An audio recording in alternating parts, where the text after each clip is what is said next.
اس دنیا میں اللہ تعالیٰ کی جو رحمت بھی ہوتی ہے وہ بھی در حقیقت ایک آزمائش کی شکل ہے، اس لیے کہ یہ دنیا اور یہ حیات دنیاوی یہ دار الجزا نہیں ہے، یہ دار امتحان ہے۔ یہاں تو ہر لمحے ہم ایک امتحان سے دوچار ہیں۔ بڑی پیاری نظم ہے علامہ اقبال کی جو باغ درا میں شامل ہے، زندگی، جس میں ایک شعر وہ بھی ہے کہ تو اسے پیمانہ روز فردا سے نہ ناپ، جاویداں پیہم دواں ہر دم دواں ہے زندگی۔ اور آخری شعر ہے کہ قلزم ہستی سے تو عمراہ مانند حباب، اس زیاں خانے میں تیرا امتحان ہے زندگی۔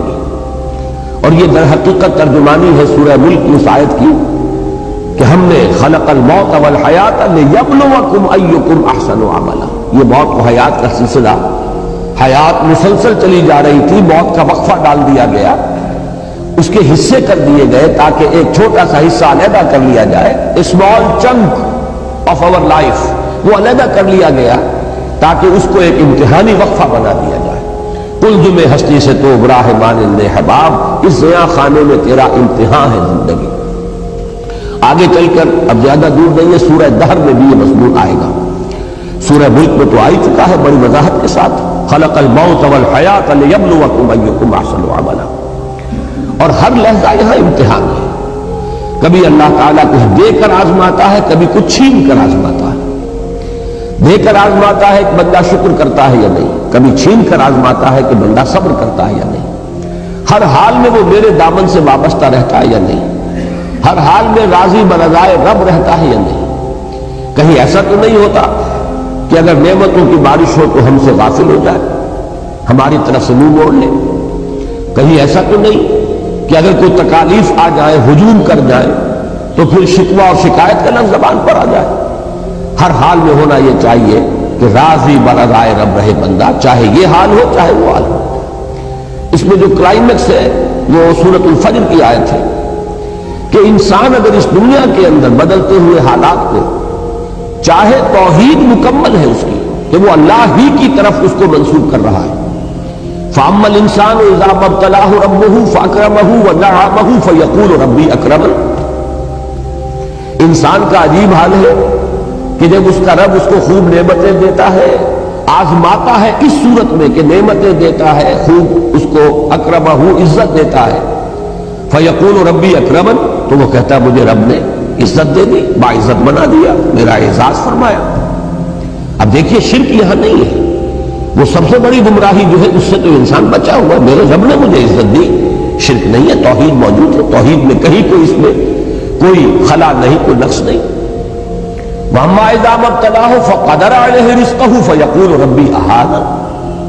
اور جب دوسری شکل میں اللہ تعالیٰ امتحان لیتا ہے کہ اس پر اس کے رزق کو تنگ کر دیتا ہے، ناپ تول کر دینے لگتا ہے، تھوڑا تھوڑا ایشو کرتا ہے، اس لیے کہ قدرہ کے معنی جو ہے وہ یہی ہے، اندازے سے دینا شروع کر دینا۔ ایک ہے بغیر حساب آ رہا ہے، اور ایک یہ کہ اب ناپ تول کر کے آ رہا ہے۔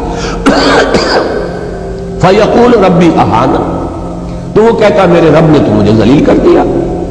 اب ان دونوں جملوں میں توحید اور شرک کے اعتبار سے کوئی کمی نہیں ہے کہ کوئی گمراہی کی آپ نشاندہی نہیں کر سکتے۔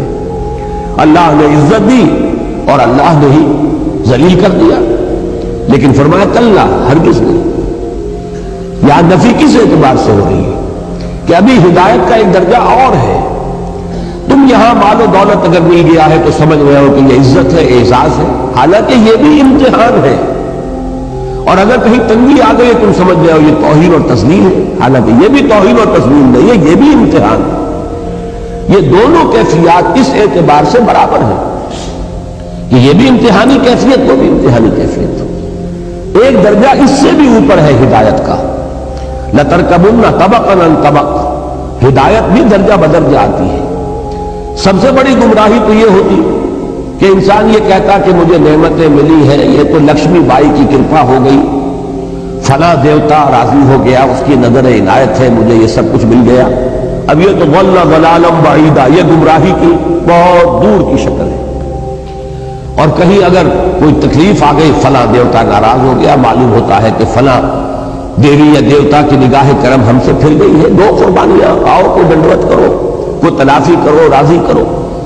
تو یہ تو سمجھیے کہ یہ گمراہی ہے دور کی۔ اس گمراہی سے آدمی چلا تو پہلا درجہ جو آیا ہدایت کا وہ توحید ہے کہ اس نے یہ کہا کہ مجھے نعمت ملی تو اللہ نے میرا اعزاز اور اکرام فرمایا، مجھ پر تکلیف آئی، تنگی آئی تو اللہ نے مجھے ذلیل کر دیا، تو اس کے اعتبار سے تو یہ ہدایت ہے۔ لیکن ابھی تیسری سیڑھی کو دیکھیں گے تو یہ بھی ابھی گمراہی ہے۔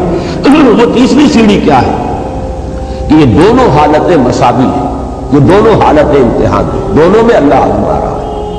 ابھی یہ چوتھی سیڑھی ہے، یہ سب سے اونچی ہدایت ہے۔ اس تک تو یوں سمجھیے کہ اخص الخواص پہنچ پاتے ہیں، عام لوگوں تک بھی اس تک رسائی نہیں ہے، اور وہ یہ ہے کہ یہ سمجھا جاتا ہے عام طور پر کہ اگر مفلسی ہے، احتیاج ہے، دنیاوی حالات کی تنگی ہے تو یہ امتحان شاید زیادہ کڑا ہے، زیادہ سخت ہے، اور اگر فراوانی ہے اور دولت ہے اور عزت ہے تو یہ امتحان شاید ہلکا ہے، آسان ہے۔ حقیقت یہ ہے چوتھی سیڑھی جو ہدایت کی کہ اصل میں امتحان بھاری جو ہے وہ دولت کا امتحان ہے۔ اگر اللہ تعالیٰ زیادہ دیتا ہے، عزت دیتا ہے، وجاہت دیتا ہے، یہ امتحان زیادہ سخت ہے، زیادہ مشکل ہے۔ اگر تنگی ہے، مصیبت ہے، تکلیف ہے تو یہ امتحان آسان ہے، اس لیے کہ تنگی میں اور مصیبت میں لامحالہ انسان کا رجوع اللہ کی طرف ہوتا ہے، جبکہ محتاط ہے، فراوانی ہے، عزت ہے تو اس میں بہت شدید اندیشہ ہے غفلت کا۔ تو معلوم یہ ہوا کہ نتیجے پر اگر نگاہ ہے تو اس کے اعتبار سے یہ امتحان کے دولت ہو اور اس کے انبار ہو اور فراوانی ہو، یہ زیادہ مشکل امتحان ہے بنسبت اس کے کہ تکلیف ہو یا کوئی دنیا میں احتیاج کا معاملہ ہو۔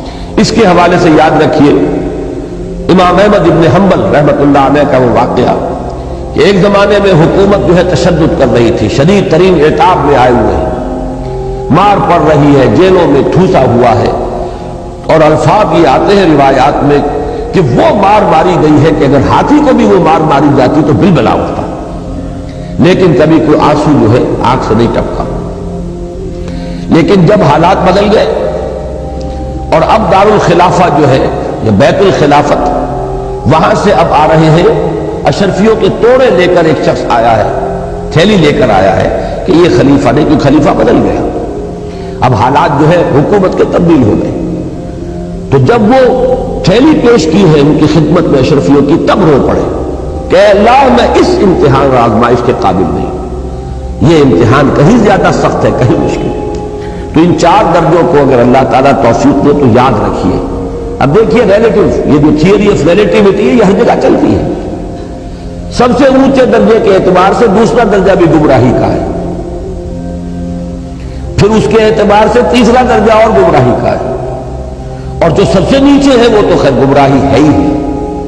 نیچے سے چلیں گے تو پہلے کے مقابلے میں دوسرا بھی ہدایت پر مشتمل ہے کہ آپ نے اگر دنیا میں خیر ملا، بھلائی ملی تو اسے اللہ کی طرف منسوب کیا، اللہ نے مجھے عزت دی، شرک سے تو بچ گئے۔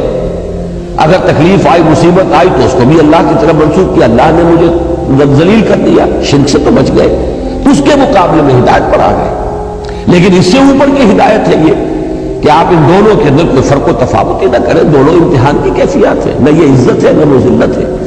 یہی سورہ تغابن کی اس آیت کا مفاد ہے، ذالک یوم التغابن، ہار اور جیت کا فیصلہ تو اس دن ہوگا۔